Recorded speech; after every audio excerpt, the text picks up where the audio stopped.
નમસ્કાર, આપનું હાર્દિક સ્વાગત છે એજ્યુકેશન ગુજરાત ચેનલમાં.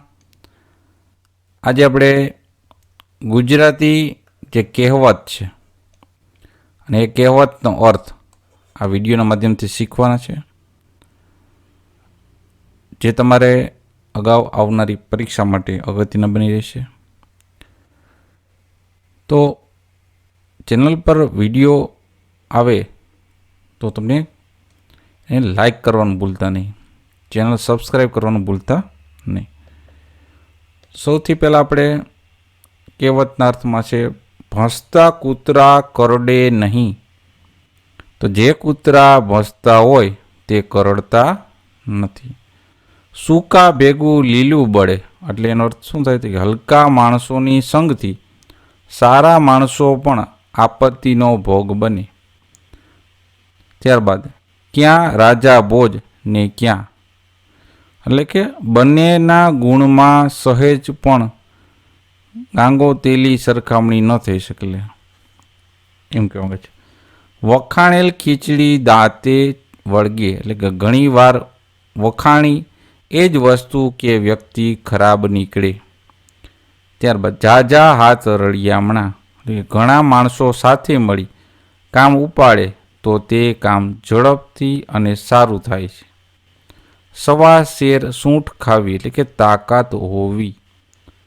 કાગનો વાઘ કરો, એટલે એનો અર્થ થશે નાની વાતને મોટું સ્વરૂપ આપવું. ત્યારબાદ છે કહેવત, આપ મુવા વિના સ્વર્ગ ન જવાય, એટલે કે જાતે કામ કર્યા વગર સિદ્ધિ ન મળે.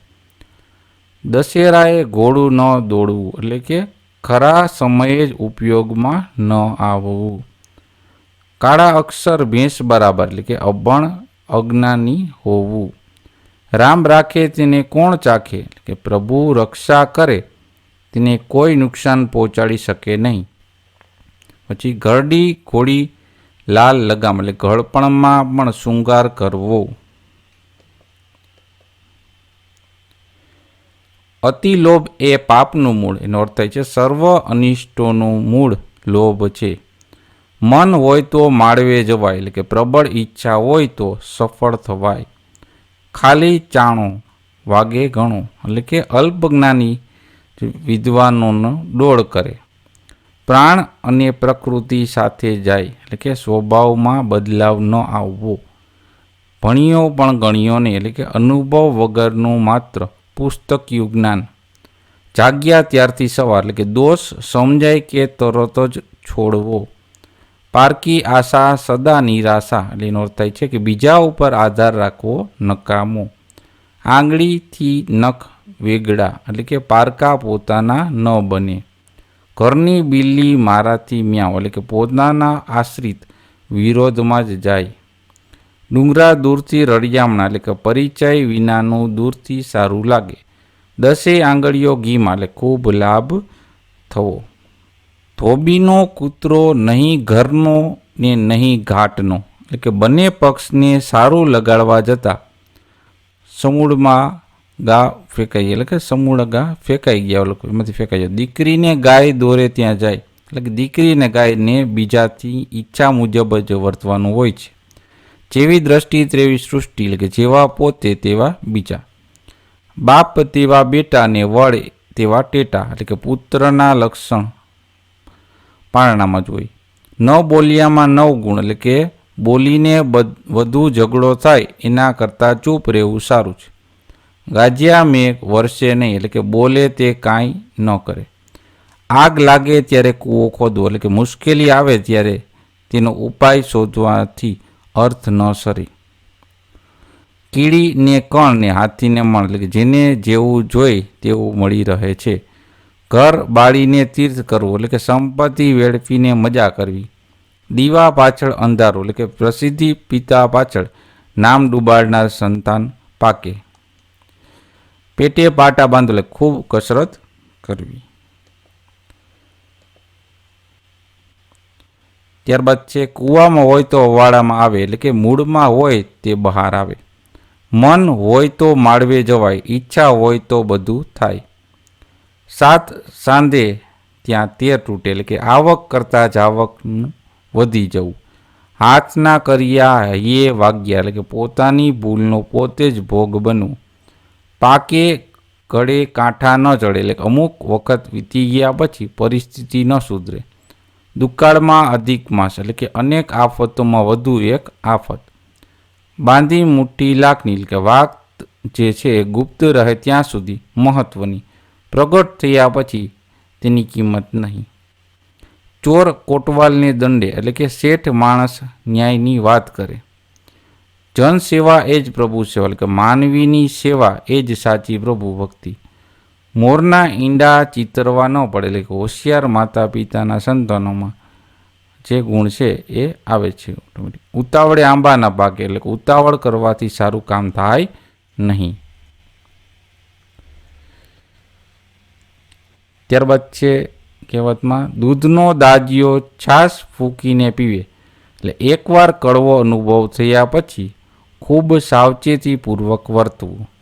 મા તેમાં બીજા વગડાના વાલ, એટલે કે માની સરખામણી અન્ય સાથે ન થઈ શકે. પાણીમાં રહેવું ને મગર સાથે વેર, તો જેની સત્તા હેઠળ રહેવું તેની સાથે દુશ્મનાવટ રાખવી. હોઠ સાજા તો ઉત્તર જાજા, તેનો અર્થ થાય છે વાણીની શક્તિ હોય તો ગમે તેનો ઉપાય કરી શકાય. ભેંસ આગળ ભાગવત, એટલે કે અણસમજુને ઉપદેશ આપવો નકામો છે. ઉજળું તેટલું દૂધ નહીં, એટલે કે બાહ્ય દેખાવથી છેતરાવું નહીં. કાગનું બેસવું ને ડાળનું ભાંગવું, એટલે કે આકસ્મિક સંજોગોનું પરિણામ. ઘરે ઘરે માટીના ચૂલા, એટલે કોઈ ઘર તકરાર વગરનું ન હોય.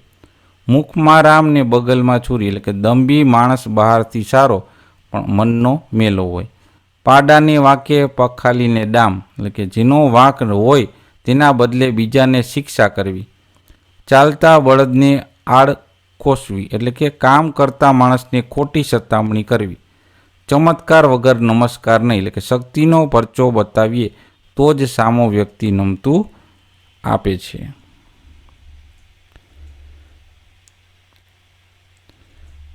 ત્યારબાદ છે કહેવતમાં, લક્ષ્મી ચાંદલો કરવા આવે ત્યારે મોં ધોવા ન જવાય, એટલે કે આવેલી તકને ન જવા દેવી જોઈએ.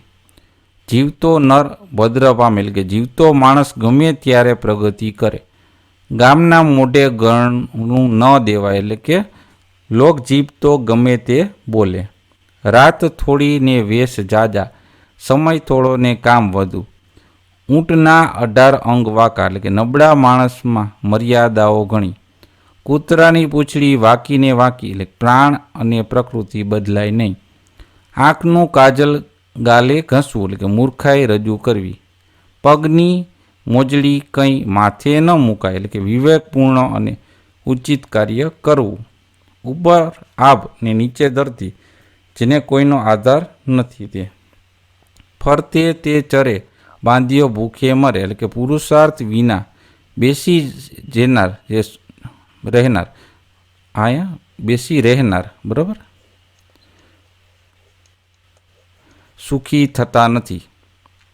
બેસી રહેનાર આપણે લખવામાં થોડોક પ્રોબ્લેમ થાય છે. આડી રાત તેની સી વાત, એટલે વિલંબ કરવો યોગ્ય નથી. જીભને હાડકું ન હોય, એટલે કે જીભ ગમે તે બાજુ વળી જાય ને તેને બોલવાનું ન બોલવાનું બોલી નાખે.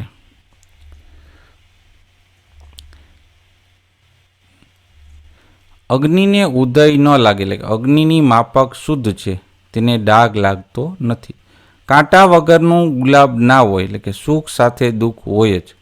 માતા કરતાં પાઘડી મોટી, એટલે કે ગજા બહારનું કામ કે જવાબદારી. મુઈ ભેંસના મોટા ડોળા, એટલે કે વસ્તુ કે વ્યક્તિની ગેરહાજરીમાં કિંમત સમજાય.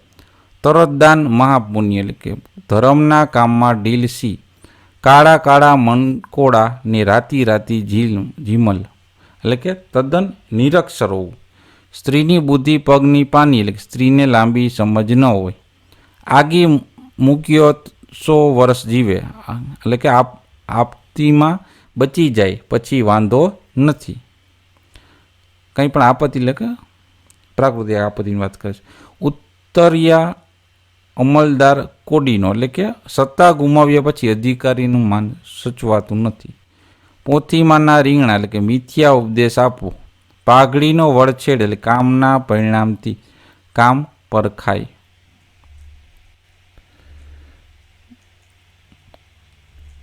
મરણમાં રાજ્યાને વિવાહમાં ગોળ એટલે કે જેવો પ્રસંગ હોય તેવું વર્તન કરાય. સુરત સોનાની મૂરત એટલે કે સુરત શહેર સમૃદ્ધ શહેર છે. હાડ હસે ને લોહી તપે એટલે કે આનંદ અને ગુસ્સો બંને સાથે હોવા. સિંહ પાંજડે પડ્યો ગરીબ એટલે કે ગુલામ દુઃખ કર છે. સમજુ વેરી સારો પણ મૂર્ખ મિત્ર ખોટો. મૂર્ખ મિત્ર કરતાં સાણો શત્રુ સારો એમ.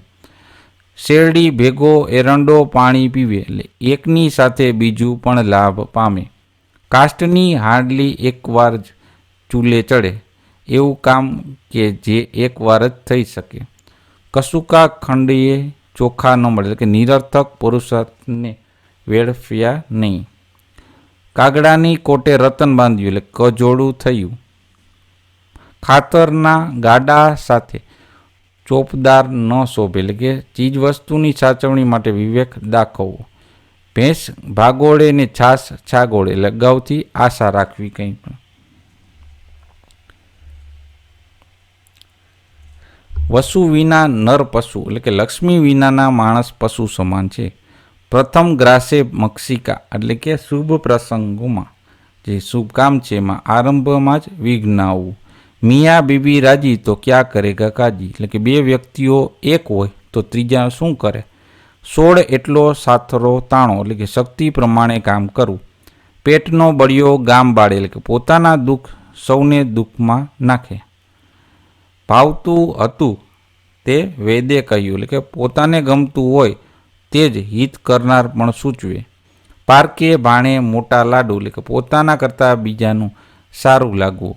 12 ગાવે બોલી બદલાય સ્થળે સ્થળે બોલાતી બોલીમાં ફેર પડે.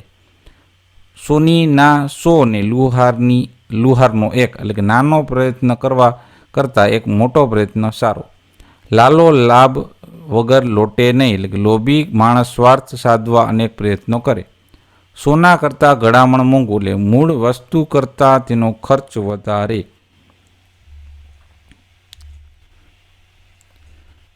આંગળી વાકી કર્યા વગર ઘી ના નીકળેનો અર્થ છે સંસારના વ્યવહારમાં યુક્તિ વાપરવી પડે. સાપ કાઢતા ઘો પેટી એટલે એક મુશ્કેલી દૂર કરતાં બીજી મુશ્કેલી આવી. ઉલમાંથી ચૂલમાં પડવું એટલે કે મુશ્કેલી દૂર કરતાં જતાં જ વધારે મોટી મુશ્કેલીમાં મુકાવું. ખો ભૂલી જવી કુટેવ છૂટી જવી. સહિયારી સાસુને ઉકરડે મોકાણ એટલે કે જે સહિયારું છે તેની દેખભાળ કોઈ રાખતું નથી. હલકું લોહી હવાલદારનું એટલે કે નાના માણસને માથે દોષ આવે છે. સૂંઢને ગાંગડે ગાંધી ન થવાય એટલે કે અલ્પ પ્રયત્નથી મોટી સિદ્ધિ પ્રાપ્ત ન થવાય. કજિયાનું મોં કાઢવું એટલે કંકાસથી દૂર રહેવું સારું. તો આ તે ગુજરાતી કહેવત અને એનો અર્થ. તમને વિડીયો કેવો લાગ્યો ખાસ કોમેન્ટમાં જણાવજો. લાઇક કરી દેજો, શેર કરી દેજો. જોતા રહો એજ્યુકેશન ગુજરાતી ચેનલ, શીખતા રહો. થેન્ક યુ, આભાર.